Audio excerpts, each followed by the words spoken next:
In 80 Days, adventurer and award-winning filmmaker Paul G. Roberts retraces the global footsteps of Phileas Fogg, hero of Jules Verne's most famous work.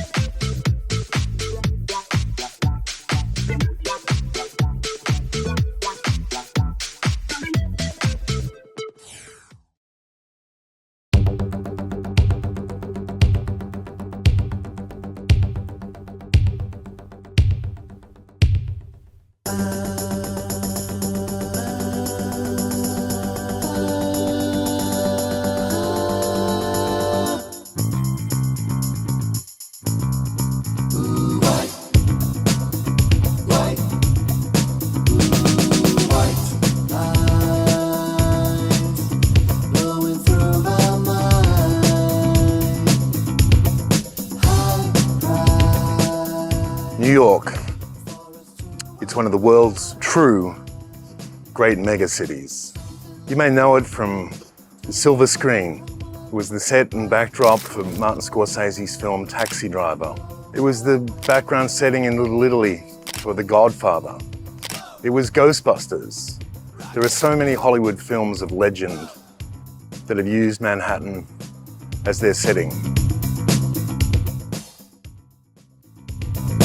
Jay-Z, the billionaire rapper who once sold crack on the city streets below, calls it the Empire State. You might know it as the Big Apple, but whatever you know it as, it's one of the major urban centers of the world.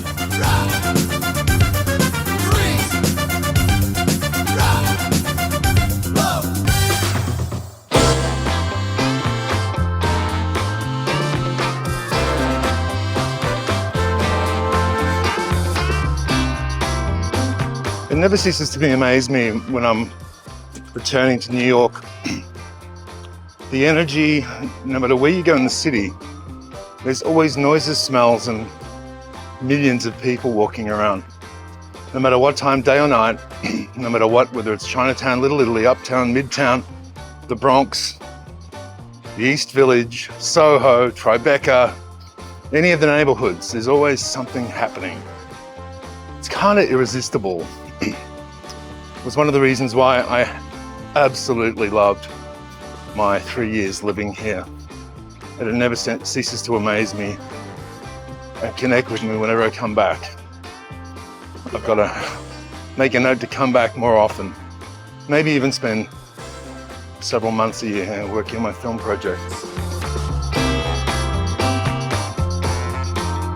New York, New York, the most populous city in the entire United States. It's been given many nicknames, including the city that never sleeps, Empire City, and Gotham. But probably the most famous one of all is the Big Apple.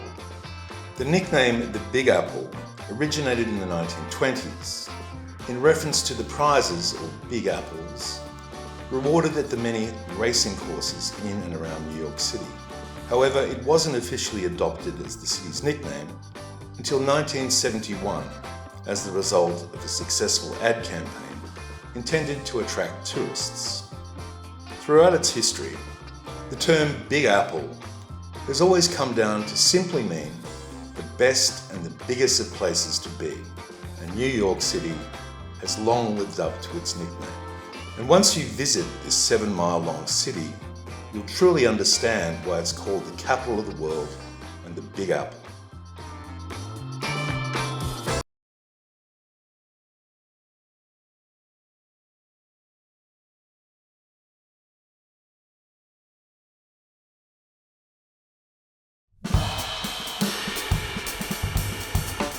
Just a note on how New York City came to be.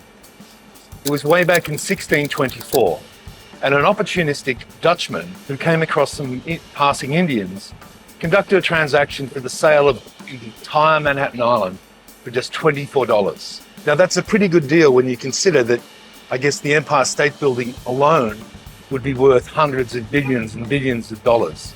And if you aggregate the various boroughs, of which there are hundreds in New York, everything from Wall Street in the very south to Harlem in the north, Midtown, Tribeca, the Village, Soho, the East Village, Chinatown, Little Italy, the Theatre District, the Garment District, the Diamond District. All of those places with their remarkable buildings and skyscrapers everywhere would have to be worth trillions and trillions and trillions in today's money. So buying the entire island back then for $24 seems to be a pretty good deal. But in fact, it wasn't quite that way, because the Indians that he purchased it off didn't really lay claim or have title to the land.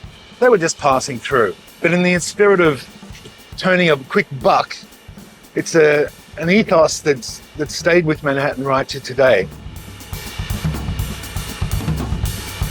This magical place, New York City, holds a deep and special personal connection to me. It was my home in my mid-20s when I was transferred here from Melbourne, Australia, and it came to be, in my memory, a very magical place. It's one of the true megacities of the world. There may be cities who are more populated, like Tokyo, cities even with bigger skylines, like Shanghai. But to me, New York City will always be the ultimate urban experience. Freezing cold in the winter, blazing hot and humid in the summer, it's a city of contrasts, a city of extremes. From the incredible wealth of the richest 1% to the extreme poverty of the homeless, begging for coins on pretty much every street corner. It's the home of mega department stores, many of the world's most major corporate offices.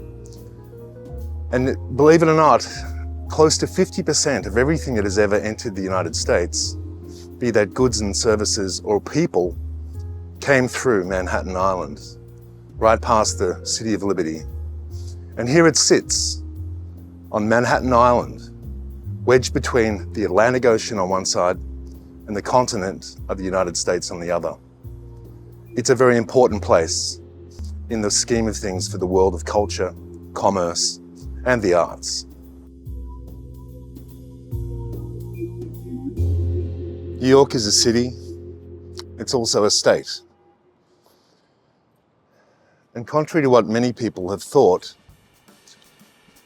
New York City is actually the 5 boroughs of Manhattan, where I am at the moment. The Bronx, which is uptown, Staten Island, which is south, past the Statue of Liberty, and then you have Queens and Brooklyn to the east. And here on this 8-mile island, wedged between the Atlantic Ocean to the east and the continent of the United States to the west, is Manhattan, an island of over 10 million people, many of whom commute to the city each day and leave every evening. It's only 8 miles long and probably 2.5 miles wide, and it holds some of the most expensive real estate in all the world, the Big Apple. I'm here just across the road from the famous Empire State Building in the heart of Midtown Manhattan. Midtown is considered to be the major corporate centers, unless you're in Wall Street, which is another corporate center. It's also where Times Square is, with all the Broadway theaters and the like. New York City, or New York, for those that don't know, is not only New York City, it's also a state that runs right up almost to the borders of Canada.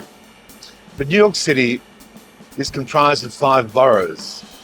The borough of Manhattan, where I am at the moment, the Bronx, Staten Island, Brooklyn, and Queens. And you can see in the background that ubiquitous mist piping out of that red and white column, which has always fascinated me, because it's almost like there's some evil lurking beneath the city, or some alien force. Maybe there is. Maybe they're transformers or something there. According to the 2020 census, there are 9 million inhabitants of New York City. That's one person, one child, has been born here every 4.5 minutes for the last several years. And you wonder what kind of a world they're being born into. For America, New York is utterly crucial. It's an island suspended between the Atlantic and the American continent. And it's estimated that nearly 50% of everything that comes into America comes in through the various ports of New York City.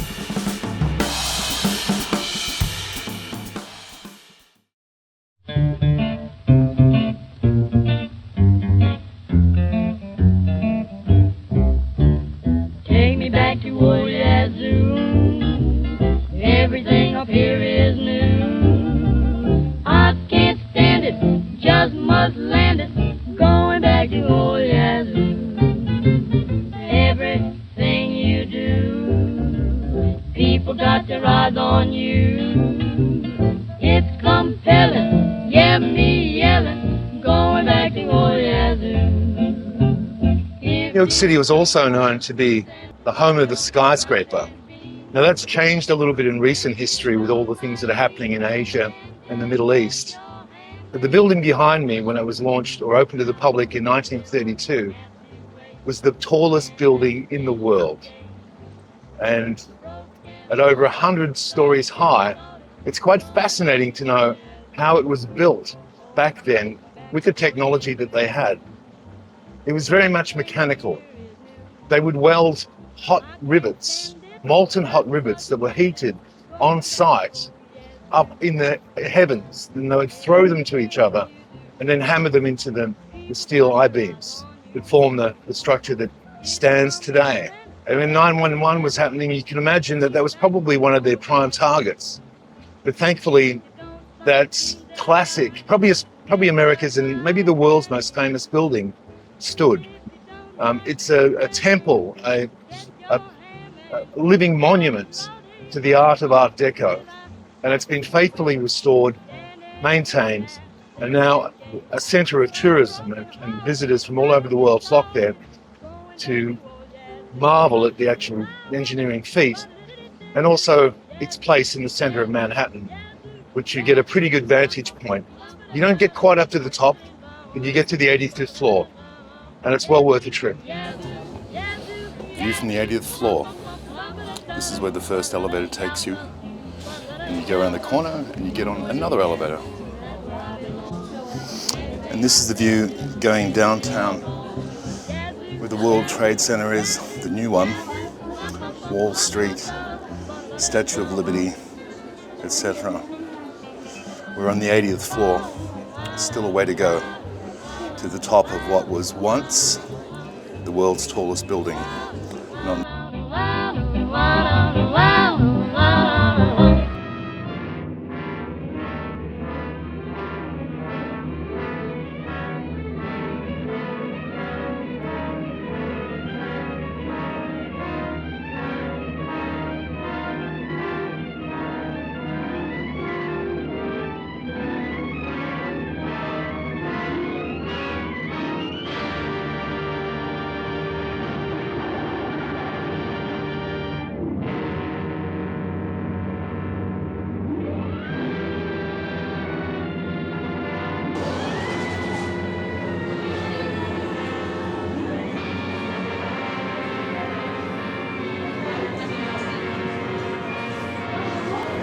This little diorama is quite cool. Do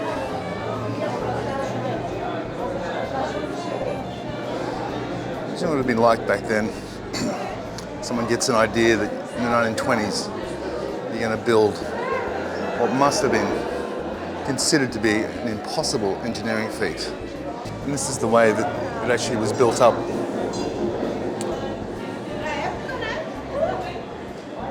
I know they do that time-lapse thing, it's very tripped up. Obviously it's an animation. Where were you in 1931, I wonder?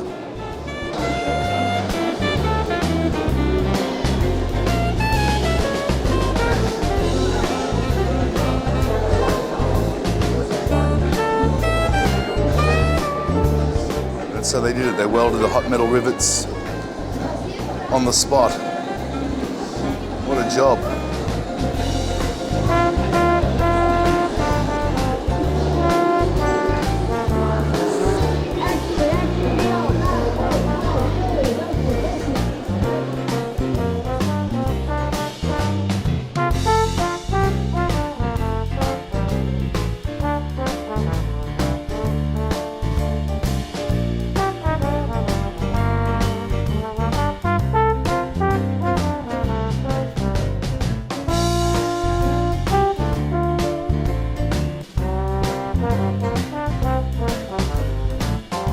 the hordes of people from all around the world that came to New York City in what is the world's greatest migration in history were greeted by not only the Lady of Liberty, but by the many skyscrapers that adorn the New York skyline. The Empire State Building, the world's probably most famous building, was completed in 1932. It was put together by hand, banging in hot rivets that were actually melted on site, some 100 stories above the ground below.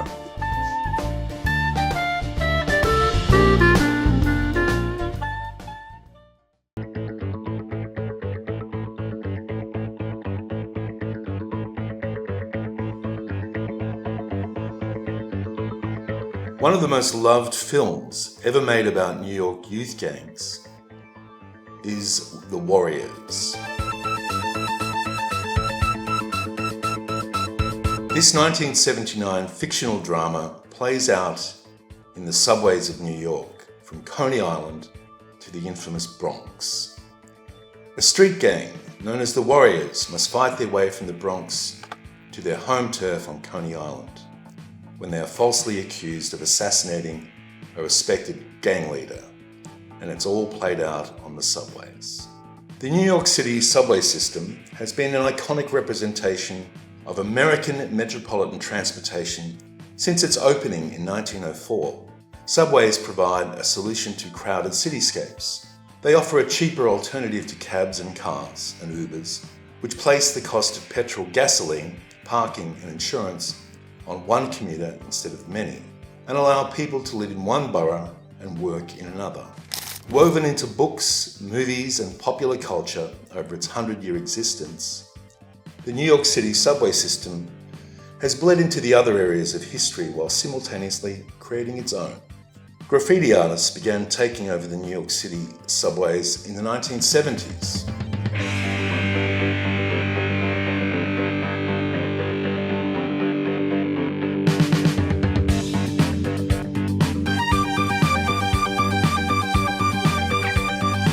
Violence increased as well, and robberies and assaults on the subway were commonplace.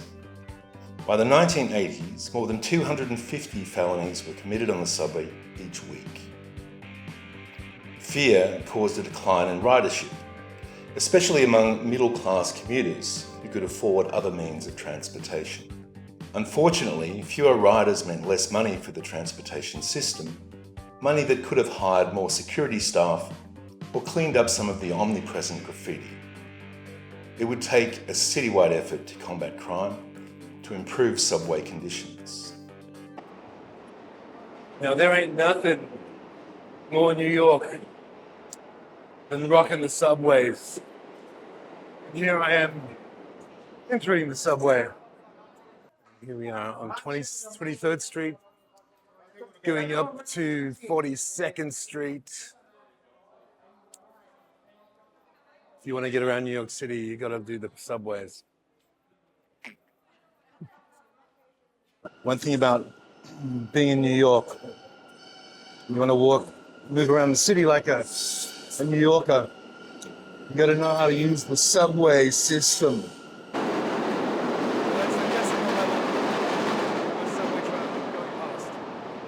Pretty loud, huh?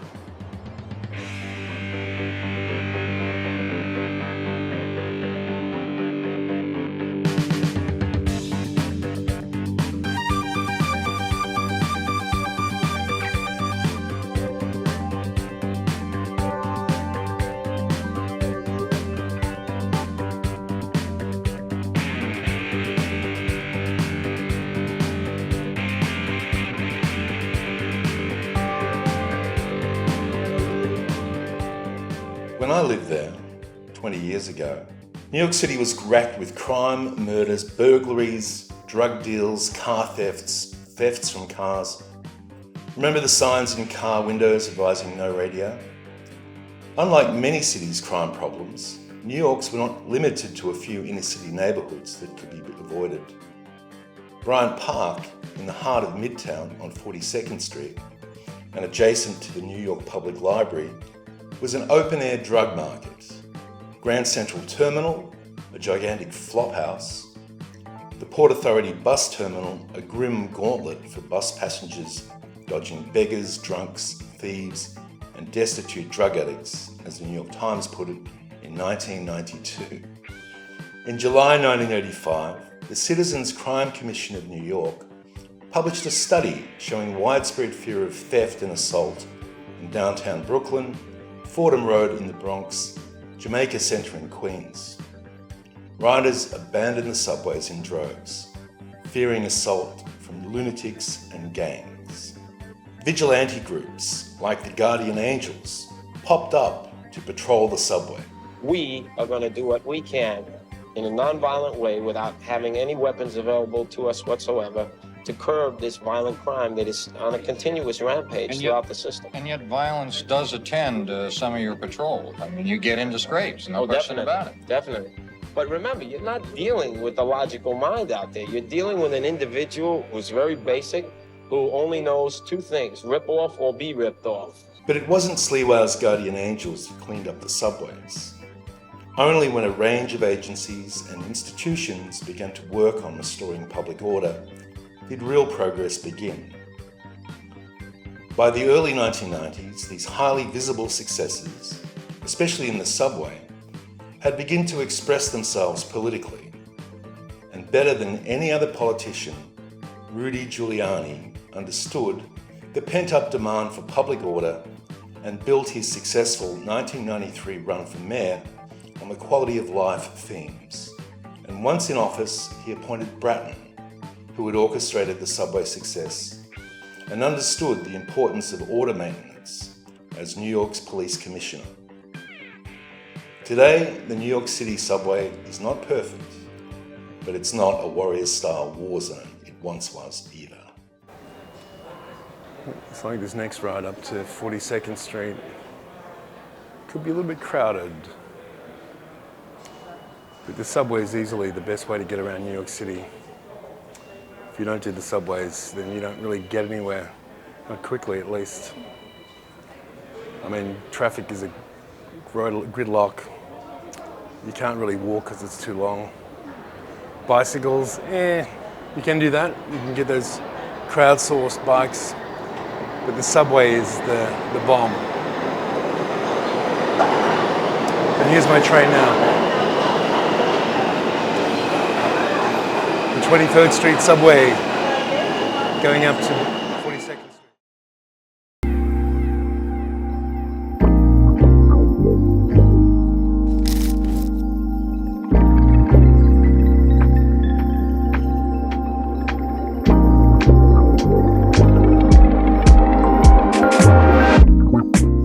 Now, please don't hate it for being the venue of the annual Vogue Met Gala and its procession of influences in designer frocks. The Met is actually amazing, and it's probably one of my favourite free art museums in the world, worth a trip to New York for it alone.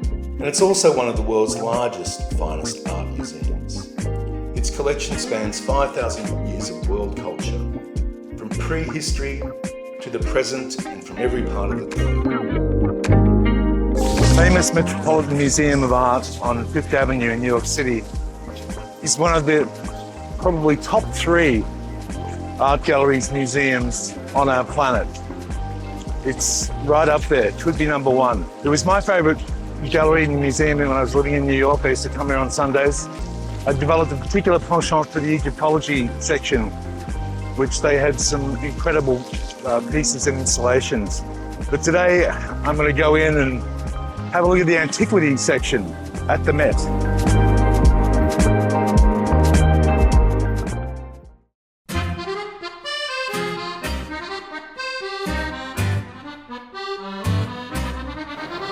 It's lunchtime and I'm hungry. I'm gonna go to a place that I've been dying to check out. It's called Italy. It's a massive complex celebrating all things fabulously Italian, like a big market, like a Bloomingdale's about all things Italian. Mario Batali used to be behind it. I'm not sure if he still is. Anyway, it's just down on Fifth Avenue.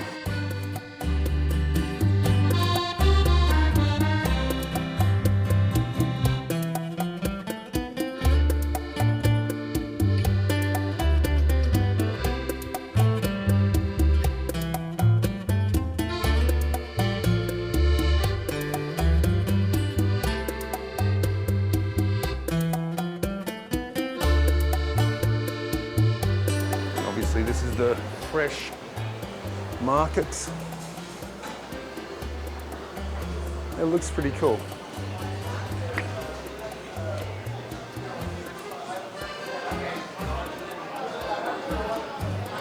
Prosciutto on the right. And yes, it's massive. The rosé bar.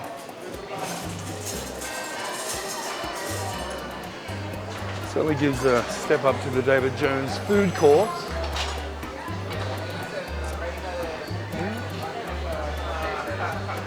That's where they make the pasta.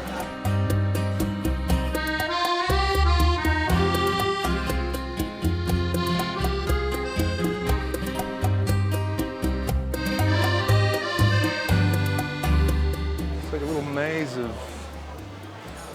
full of fresh seafood.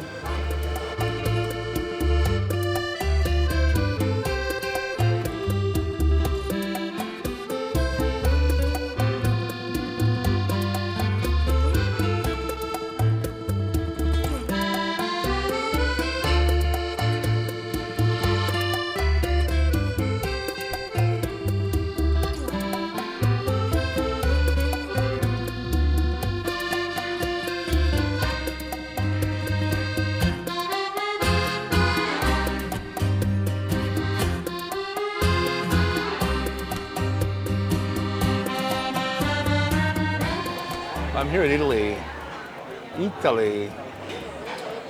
which is just off Fifth Avenue. And I've parked myself at a tasting station where they're making pasta fresca, and they have wine flights from all the different regions of Italy. I've chosen Dolcetta d'Alba, which I believe is a Barolo area. Ironically, I'm going to be in Tuscany in 2 weeks. So this is kind of an appetizer for my Italian adventure, which I'm training from Paris all day, which is like 11-hour flight. And I like trains. I like looking out the window, especially when you're in Europe. You know, you get a big loaf of bread, a baguette, maybe some jambon, saucisson, and while away the time sipping red wine. And here is my agnolotti, freshly made in front of me on the bench. And there's bread too. Awesome. I would like some Parmigiano, yes. Action, cue the Parmesan cheese. What is the pasta without cheese? Basta, grazie. No, I'm all set. I've got my wine, there's pasta, and I'm starving. I'd like to thank Mario Batali for making this possible. Thank you, Mario. You could use to lose a few pounds. Maybe steer clear of this place for a while.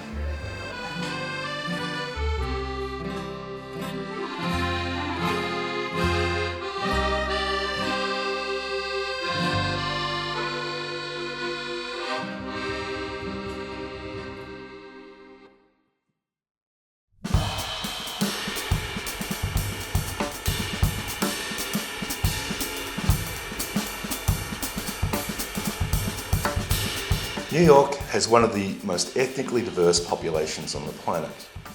It is said there are more than 170 languages spoken in the 6 boroughs.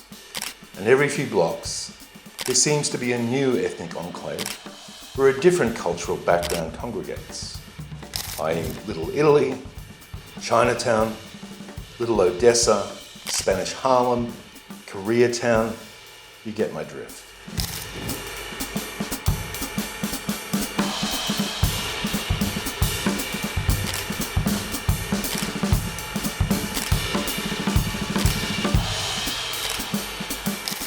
I'm here in Little Italy, downtown New York.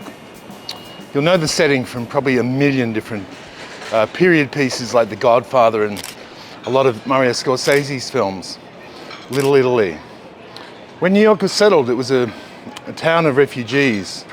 Obviously the Dutch bought it off the indigenous Indians for some paltry amount, $40 I think it was. But it was never really theirs, they were just passing through. And right since the city became settled, it became a city of gangs, the gangs of New York. Another one of Scorsese's most famous films with Leo DiCaprio. But the gangs were of various ethnic backgrounds, and one of the popular ones that became popular right through till after World War II were the Italians that emigrated from the south of Italy.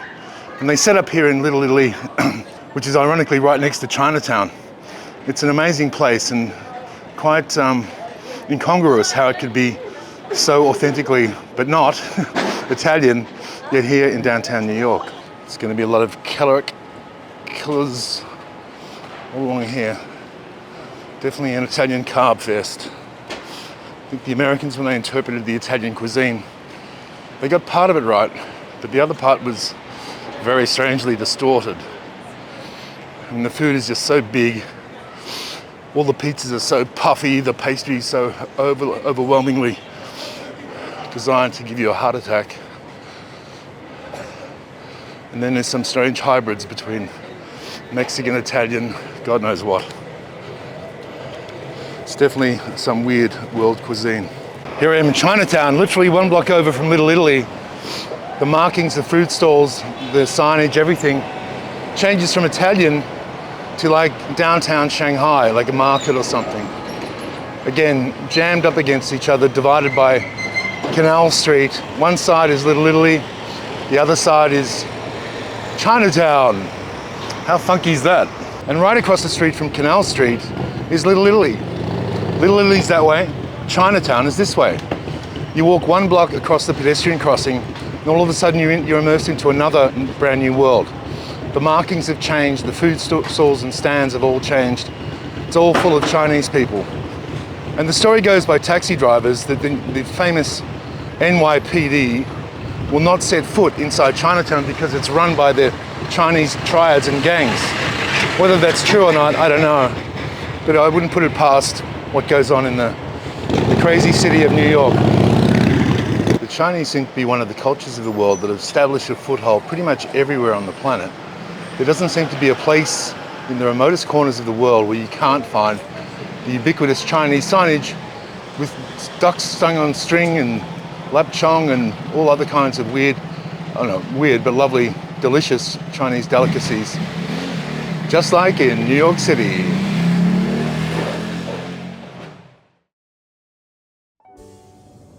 I think there's a lot of people that are neglected in art. I don't know because if it's who made the paintings or what.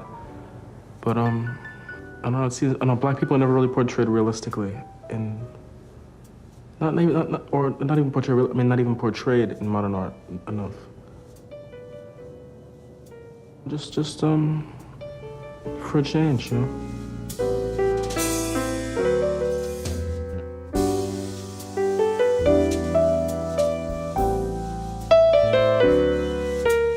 I soon figured out when living in New York in my 20s that what really made the city special weren't the monuments or skyscrapers, but rather the remarkable people who chose to live here.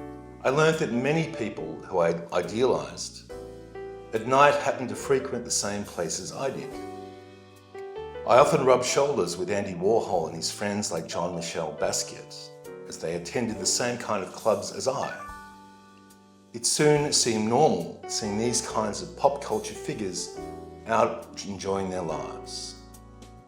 I learned that it is the remarkable people and the energy that they had that really made the place special. I remember one of Andy's quotes, which I've used on my FIB stationery kits. It goes, "Don't try and live forever. Rather, create something that will."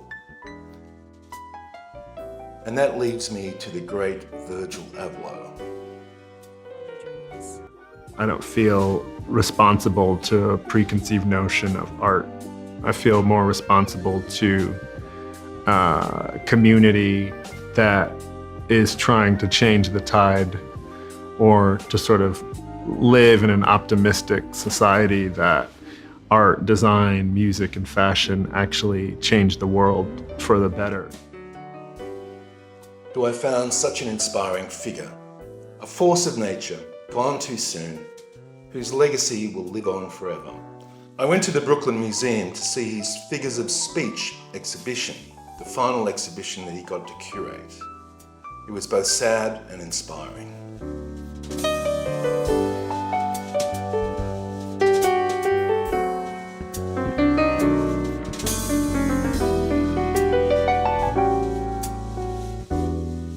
Now, Virgil Abloh made a career out of questioning assumptions and subverting expectations. He was raised in the Chicago area by parents of Ghanaian descent who moved to the United States in the 1970s. Abloh was a trained architect, but later found his calling in fashion. Over the course of his career, he worked across many disciplines, collaborating with graphic and furniture designers, musicians, contemporary artists, as well as fellow fashion designers. In undertaking projects in new fields, he not only influenced the conversation within them, he also expanded their traditional audiences, reaching millions through social media. Virgil Abloh and his exhibition, his final exhibition, Figures of Speech, which I visited at the Brooklyn Museum, was an important undertaking. It offered an unprecedented survey of this artist's output over nearly two full decades. And it pulls back the curtain on his working processes. And I guess in the exhibition we can see many of the prototypes that how they were prepared and presented alongside finished works. There's art products, fashion designs, sneakers, and they reveal his myriad of inspirations from high art to signage to street culture. In the exhibition, prototypes are presented alongside finished works and his fashion designs, and they reveal his myriad of inspirations, from centuries-old paintings to contemporary signage, even construction sites. Running through the exhibition is an emphasis on dialogue, language, and quotation works, turning the objects he designed and the people he worked with into figures of speech. In November 28, 2021, Abloh died of a rare form of cancer whilst he was working on completing the exhibition. And this is like a wraparound mural by Virgil Abloh. Just like Warhol before him, he used pieces of his everyday observation and interest into what he wanted to express as art. There's political statements, there's racial messages. Ian Curtis of Joy Division, Miggs, Nigo, Usher, skateboarding, Axl Rose, George Michael, not sure who that is, Tony Hawk's, baseball, Nirvana's Nevermind, more Joy Division, Ian Curtis,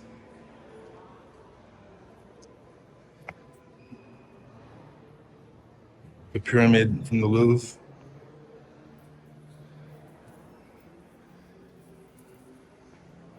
Apollo 13. It's Marc Jacobs and the Golden Arches. It's very Warhol-esque. He was amazing, Virgil Abloh. If only he could have lived longer. It's hard to think what he could have achieved. His is a legacy that engaged and inspired countless millions of people from all walks of life. He worked with people of high art, luxury businesses, all the way down to street art and street graffiti. He was a man of the people and a man of his time, and I don't think there has been somebody like Virgil since Andy Warhol probably started making waves. He will be sorely missed.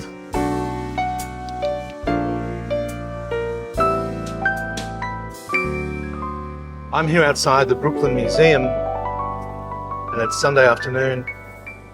I just stepped out of the exhibition entitled Virgil Abloh, part of the Figures of Speech collection that they have here. And it was a very moving experience for me. I've been a fan of Virgil's for quite some time now.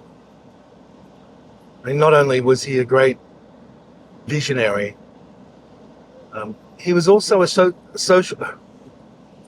he was also a reluctant social activist. He may not have meant to be changing the world around him, but in his own unique way, it's actually what he did. Part of Virgil's, I guess, unique thing was that he was obviously a very curious, creative mind. He was a keen observer from the things around him in culture. And as his career grew, he clearly sampled and referenced and fused many of the elements he saw in his urban day-to-day life into his art. To him, referencing low culture or urban culture, street culture, was just as legitimate as referencing high art, luxury culture. He didn't see a distinction and he couldn't understand why there would be one. So he fused the two together. His creative world was open and inclusive. He welcomed in people of different nationalities, different sexual persuasions, different racial backgrounds. He collaborated freely and created often, relentlessly. Can't believe how somebody like him would have done so much in such a short period of time. His background was in architecture. Then he moved into graphic art, working with Kanye West as the head of Kanye's advertising business, Donda. He was a DJ, he was a performer, he was a pioneer. And probably more than anything, I think the thing that Virgil will be remembered for is that he brought people into his collective and encouraged them and collaborated with them that maybe wouldn't have had the confidence or the opportunity to do it on their own. I've heard it said, probably by a taxi driver on this trip, that a person's life is often limited by choices and opportunities. Sometimes you don't have opportunities, so your choices are really irrelevant. But if you have choices and opportunities, anybody can do remarkable things. Virgil was very visible in terms of what he was inspired by. And I think the biggest legacy he's given us in these 40 years, gone too soon, when he showed people that would not have probably thought or dreamt of themselves being able to be in a position to do things like Virgil. People of color, people of different races, different sexual persuasions, people from low culture, from urban culture, from the street. He was the first designer who genuinely merged street culture with luxury culture. And there was never any force or cliche or contrivance in what he was doing. It all seemed effortless and it all seemed to make sense. He's left behind a massive body of work, but more importantly, I think he's left behind the message that people of varying types can do anything. Thank you for that, Virgil.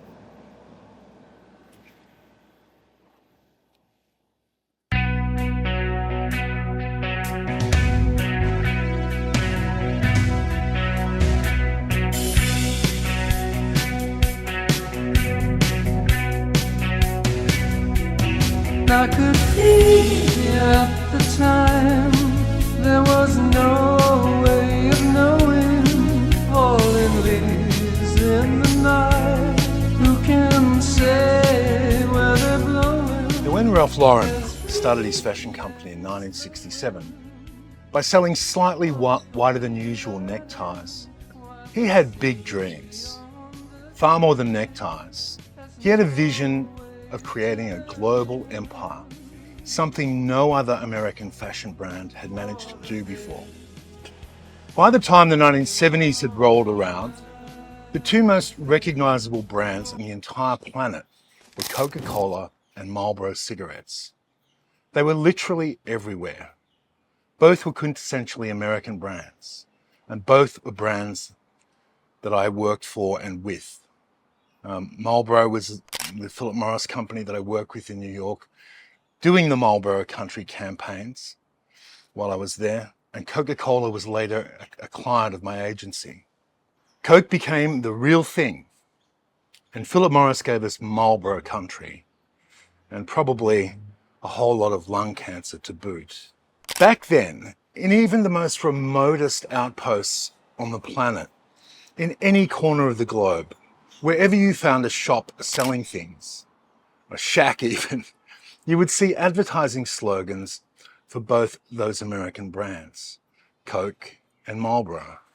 So right from the very beginning, Ralph's vision was to make his polo every bit the global brand as Coca-Cola was. Not content to just have it be a success in the United States. Ralph's plan was to make the Polo Ralph Lauren brand famous in every single country in the planet. And it was part of the reason why he constructed his unique business model, which I could tell you about. And to achieve that, Ralph knew exactly what the Coca-Cola company of Atlanta knew and the Philip Morris company of New York City knew. And they knew that he needed to enlist the power of advertising, of mass media. Like historically, fashion brands, or luxury fashion brands, had historically built their prestige and reputation off the back of their founder, their designer. Yves Saint Laurent, Christian Dior, Valentino. There was no advertising. Their business focus was really on design and presentation, maybe even some stores, but not on marketing. And the same design focus that went into each season's new collection, along with their flagship stores and the seasonal runway presentations for the press. Back when Ralph started, global advertising campaigns for fashion brands were pretty much unheard of. And now they're an established staple, something you have to have, and you have to have brilliant marketing to be a success today.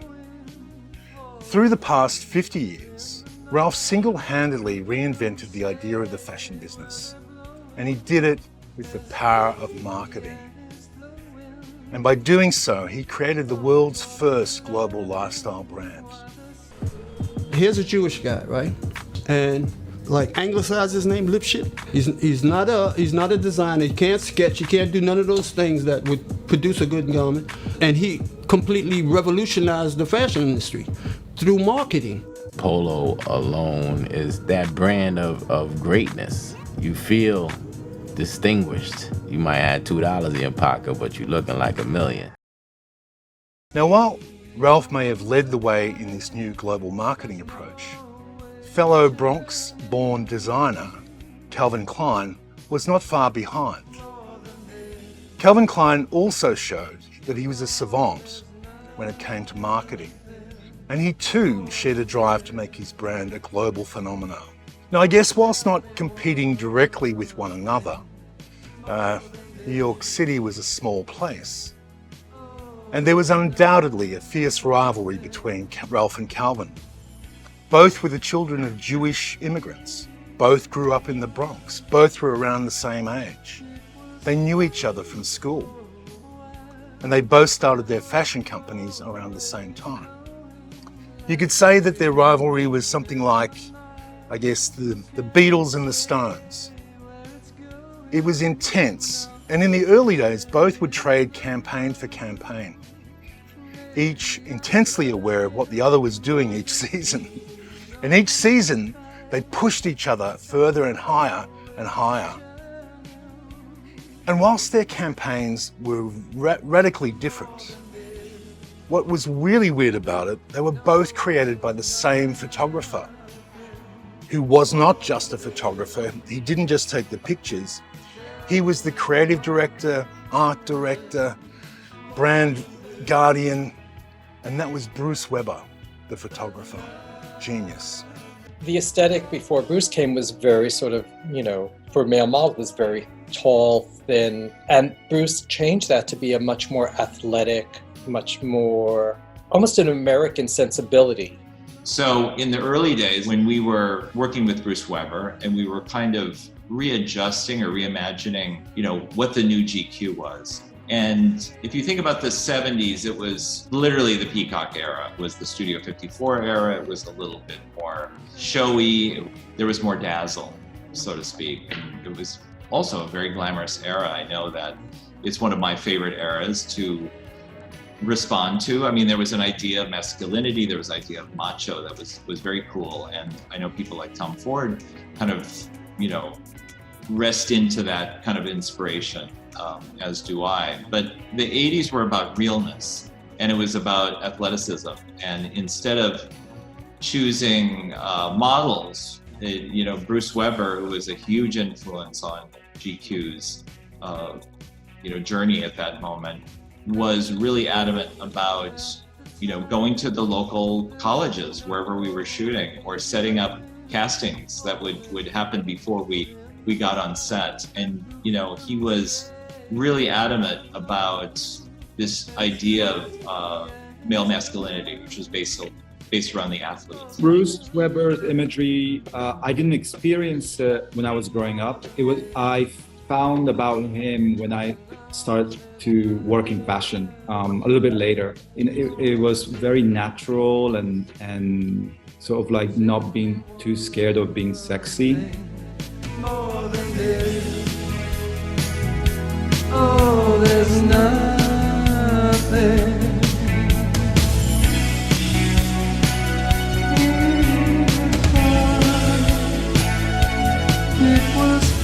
So Desire started to become well known for an agency that understood the fashion business and was able to craft and put together really great campaigns. So we became good at what we were doing and became known in that particular niche. We were approached by the people that procured the license for the Polo Ralph Lauren business to actually act as their agency in Australia, to which I was very excited about. Of course, we accepted with great joy and became the official marketing partner or agency of the Polo Ralph Lauren business in Australia, which we helped launch here. And we worked with them as a client for over a decade and helped build their business to become one of the most successful fashion brands and businesses in the whole country. So it was a really great opportunity. So in doing that, not only did I become more knowledgeable about Ralph Lauren and how they worked and met all their people, and never got to meet Ralph, although one of the other people in my business got to meet him several times, and got to really deeply understand how their advertising processes and how Bruce Weber and Ralph and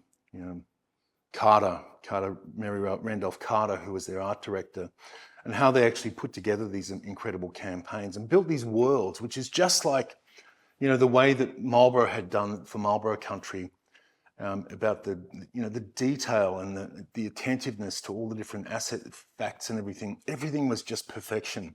They had a team of geniuses and they really cared about what they were doing.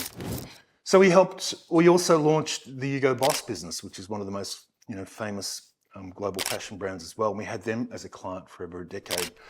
Weirdly enough, we even had the Calvin Klein business as a client for a while.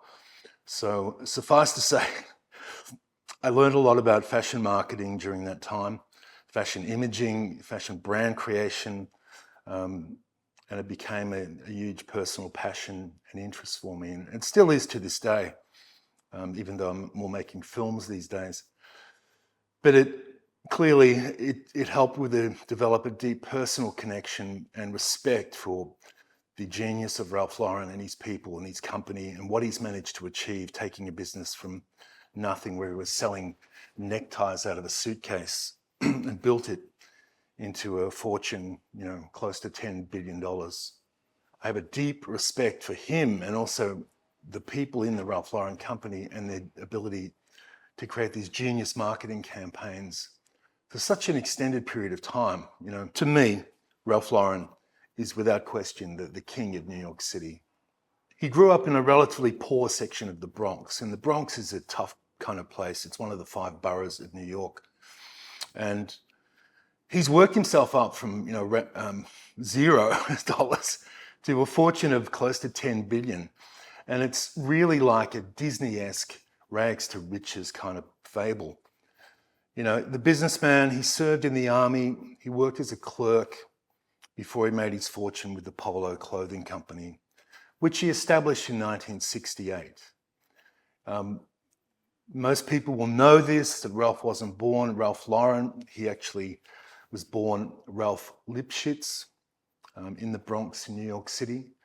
And his parents, Frank and Fradel, they'd immigrated to the United States from war-torn Europe. And their family included 4 children, one of whom was called Ralph. And despite having to share a bedroom with his 2 brothers and having to grow up in cramped living quarters, Ralph has what he considers to be a joyful childhood. When Ralph was a teenager, he was well known for his one-of-a-kind sense of style, and he was drawn to looks made famous by movie stars and sporting icons. The individual style of actors from Hollywood like Fred Astaire and Cary Grant served as a source of motivation for him. Even though Ralph was short and he had dark sort of Jewish features, he romanticized, you know, being like Cary Grant. And Ralph's deep love of clothes led him to get a job in a fashion-related business to support his interests and also make some money. And as a result, he got a job at Brooks Brothers. And he would have learnt a lot about the styling and putting looks together because they're a very classic, conservative menswear company making tailored clothing. And that would augur well for his future. So after completing his high school education and getting a diploma, he enrolled in a business program at Barrett College in Manhattan. He attended the school for 2 years before deciding that he was not interested to complete that. He was called up for the military service in 1962, and his entire life was turned upside down. After the 2 years, he came back and he tried to get back into the business he had before, which is the fashion industry. In 1964, shortly after Ralph's discharge from the military, he wed his future wife, Ricky Ann Lowe Beer, and the couple went on to have 3 children together. He has never failed to emphasize the significance of pursuing one's dreams. He once made a remark about how people frequently question him about his inspiration behind his ideals. To which he said, "Does it have to have anything to do with my ethnicity, my wealth, or my background? It's connected to our waking fantasies," he said. And in the course of Ralph's business practices, he's repeatedly demonstrated that he didn't need to come from a rich or privileged family to achieve his success. Ralph Lauren began his career with the straightforward intention of designing garments that he would like to wear. And he was dissatisfied with the trends in men's fashion at the time, so he made the decision to make garments for himself. And he turned it into a career path in the process. From humble beginnings, in 1967, Ralph was operating out of a one-room office in the Empire State Building, where he had a suitcase full of ties that were just a little bit thicker than usual. And in addition to selling his ties from the drawer, Ralph went on store to door, trying to peddle his wares to customers. And he famously got a contract from an early days with Bloomingdale's, which really catapulted him into the next sphere. So he pursued his passion for fashion. He even established a clothing line in addition to the ties, and things began to fire up and fly. He established the Polo brand, which not only marketed clothing, but a certain way of life. And when asked about the Ralph Lauren brand, Ralph made the following statement. He said, "The clothes that I design and everything I've done is about life and how people live, and how they want to live and how they dream they want to live. And that's the kind of work I do." Ralph is of the opinion that one of the reasons for his success, that he has style and does not follow fashion.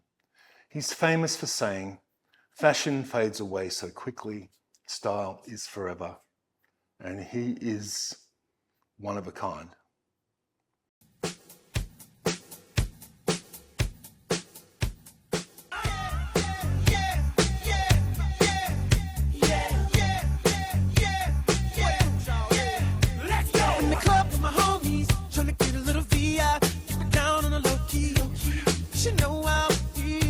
As I mentioned earlier, I was sent to live in New York City when I was in my mid-20s as an international brand management trainee for the then all-powerful Philip Morris Corporation, who were the world's biggest and most successful consumer products group. Not only did they have all these cigarette brands like Marlboro, but they also owned Miller Beer, 7-Up soft drinks, and they bought the foods companies or conglomerates of Kraft and General Foods. They were massive. And as well as living here for 3 years back in the day, it's also a city I have been returning to frequently for over 3 decades. When I lived in New York the first time, it was pre the AIDS crisis, and New York was pumping. It was after the Studio 54 era, but nightclubs were ever present. Rap and hip-hop was exploding out of the Bronx in the north, and downtown, the art scene and party scene, presided over by icons like Andy Warhol, were booming. Glam clubs, straight or gay, seemed to operate 24/7, around the clock, and the whole city seemed as if electrified.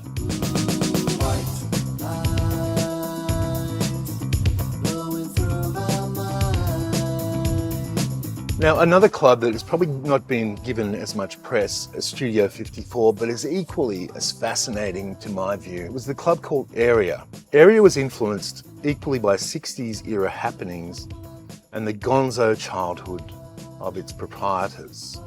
Area opened its doors in 1983, and the club, unlike any club that came before it, it underwent a painstaking reinvention or makeover every 6 weeks, with themes like confinement, suburbia, science fiction, that incorporated elaborate art installations with taxidermied bears, live monitor lizards, people getting enemas. It was very out there.